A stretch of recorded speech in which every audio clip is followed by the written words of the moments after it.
Hey, Coach, at this point in the season, you might be trying to figure out how do I get my players to handle pressure better. And I want to give you a couple of ideas that you can use right away. And when I'm talking about pressure and handling it, I'm talking about ball handling and passing. Those two things, whether you have an inexperienced team or you have a team that just doesn't seem to be on the same page, how do we eliminate those turnovers, get the offense started, and just start making the right decisions? Well, I'm going to give you 3 ideas that I use with my teams. Every team's a little different, so you have to tweak these a little bit, but these are kind of go-to bread and butter things that I go back to anytime we're having trouble handling the ball and handling pressure. The first one is going to be just a one-on-one full court. So if we had a full court here, we're going to start with the player and we're going to start with the defender. Now, everybody does this drill. This isn't going to be anything new to you. We don't do it as just a zigzag dribbling drill, though. So it's not just dribbling back and forth, back and forth, back and forth, in kind of that set motion where nobody's really working on it. They're always going through the motions. We give them particular goals. So for our defensive player, we tell them we want to cut them off when they get towards the free throw lane.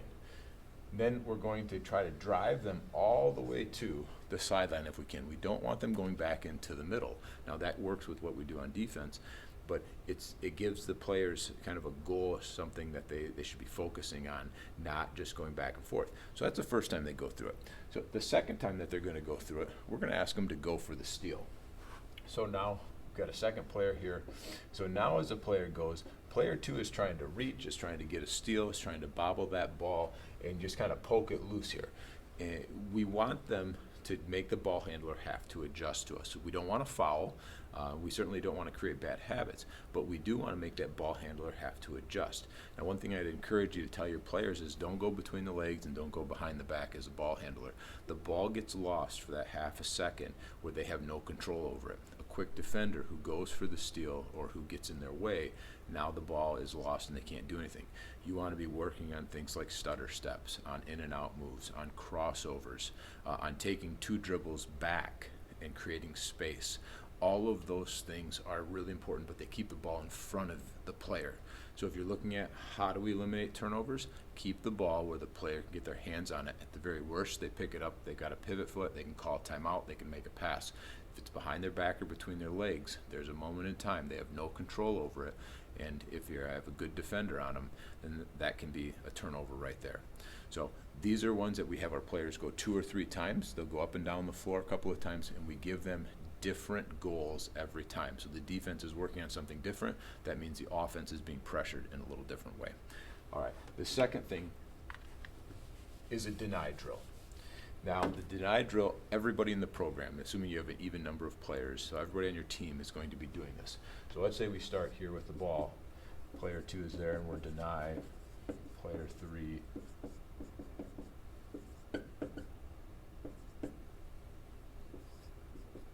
So we've got 12 players here, 6 offensive and 6 defensive players.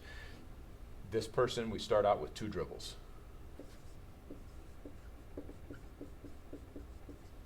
So they're going to start with 2 dribbles, and they've got to make a pass. These players can move all over the place and make cuts and try to get open. The one thing they can't do is they cannot run to the ball handler to get the ball. They need to maintain their 12 to 15 foot spacing, which is good spacing in our offense. So the more they run, the defenders are all trying to stay with them and figure out how they can stop them. The goal is 5 passes in the beginning. So 2 dribbles, 5 passes.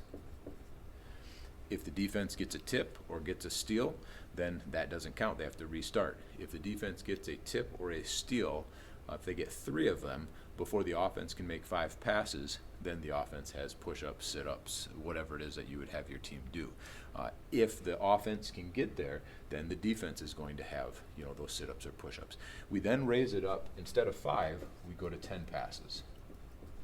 Now, you want to be telling your players they need to be communicating with each other. They need to have a handout. They need to be calling a name, all of those things. And this ball will be passed around all over the place. So it goes to player 4. Now player 5 is going to start to try to get it and goes there. We're trying to deny it over here. So it's going all over the place. Tend to do this for anywhere from 45 seconds to a minute, or as the tips happen or the 5 passes happen.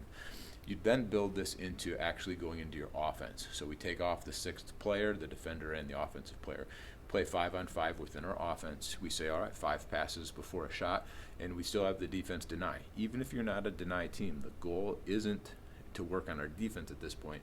It's to get our offense better, to be able to handle pressure, to know where the pass is, what's going to make it, what's not. What you're going to find out is you're going to find that your players are going to lob the ball over the top a lot of times.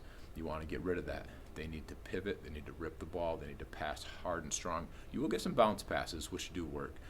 We don't want to get all of them to be bounce passes, but this is something that handling pressure, making good passes, and seeing the floor, this really works on that. So that's a second drill, which we call the deny drill. The third drill, and the final one that I'll show you, is going to be a V-cut drill. This is a little bit more controlled. This is how you handle pressure when you're trying to start the offense. So what we'll do is we start with 4 players and 4 defenders. And we will ask their defenders to deny again. We want to have a lot of pressure here. But what we'll have is player 4 needs to get in and pop out so that we can pass the ball over there. We have 1 or 2 dribbles, depending on the level of your kids. They might need a little bit more, but if they need a dribble to create a little space, then we certainly want them to do that, but we're not trying to score at this point. Their goal is to get the ball swung here, get it all the way back around, so this person would seal and pop, this person has to seal and pop, get it passed again. Now this person gets involved at the pass it. There's going to be a little bit of fouling, same with the deny drill, there's a little bit of fouling in here, but they get it swung around 2 times. Once they get it swung around twice, now we're into a live shell drill. So we've had to handle the pressure using limited number of dribbles, and then we have to V-cut. Our timing has to be correct. So no matter if you're a pressing team or a deny team or you lay back, again, this is about the offense, getting them to recognize how they get open, how to read where the defense is, and how we make good, strong passes. So all 3 of these drills, Coach, when you're looking at turnovers and you're looking at making sure your team can handle pressure, these are going to be pressure situations. We want them to be high energy. We want them to be a lot of talking, a lot of communication, and verbal communication and nonverbal. So where our hands are at, where our movement is at, as well as what we're using with our voice. All of these things will help your team keep that ball, get your offense started, and not turn the ball over. So, Coach, get in the gym, use these things, and watch and see how much your team's going to improve. Now, whether you're seeing this over on the blog at CoachMattDennis.com, you're seeing it on social media, or if this happens to be on YouTube, leave me a comment. How do you teach your players to handle pressure and to make sure that they're not turning the ball over? I'd love to hear from you. So until next time, Coach, get in the gym, go get your team better.